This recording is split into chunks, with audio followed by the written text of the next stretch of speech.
Hello, let's talk about adolescent bruxism and why it's more emotional than it seems. It is a fact that bruxism in adolescents has become more common since the post-pandemic period, particularly as a result of psychosocial stress. After the pandemic, many teenagers didn't just return to normal. They came back with lingering anxiety, academic pressure, difficulty reconnecting socially, and emotional stress that was never fully resolved.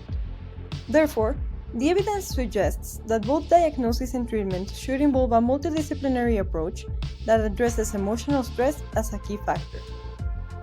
Adolescents with bruxism are often treated only from a dental perspective, while emotional triggers remain unaddressed.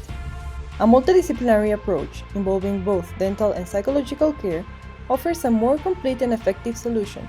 Do you know why? The best scientific evidence that supports my statement is as follows. First, Chemelo et al. Confirm a strong association between stress and bruxism through a systematic review and meta-analysis, highlighting the importance of considering emotional factors in clinical care. Second, Minervini et al. Link how COVID-related stress, anxiety, and depression contribute to temporomandibular and bruxism-related symptoms in youth, advocating for emotional health integration in treatment plans. Third, Mir Hashemi et al. Identified an increased prevalence of oral habits such as bruxism in adolescents during the pandemic, linked to emotional distress, highlighting the role of psychological screening. And finally, De Luca Canto et al. Showed a consistent link between psychosocial factors and sleep bruxism in children and adolescents, reinforcing the importance of a multidisciplinary approach. Por lo tanto, la recomendación general para la práctica clínica es adoptar un enfoque multidisciplinario para el diagnóstico y tratamiento del bruxismo en adolescentes, integrando la evaluación odontológica con la intervención psicológica.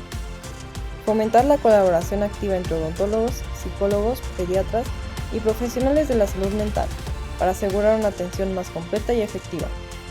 Crear rutas de derivación claras desde las clínicas dentales hacia servicios de apoyo emocional, en caso de detectar factores de riesgo psicoemocionales no abordados.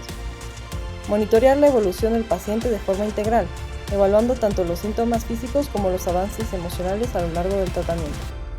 And remember, bruxism in adolescents doesn't start in the mouth, and it shouldn't end there either. Thanks for watching!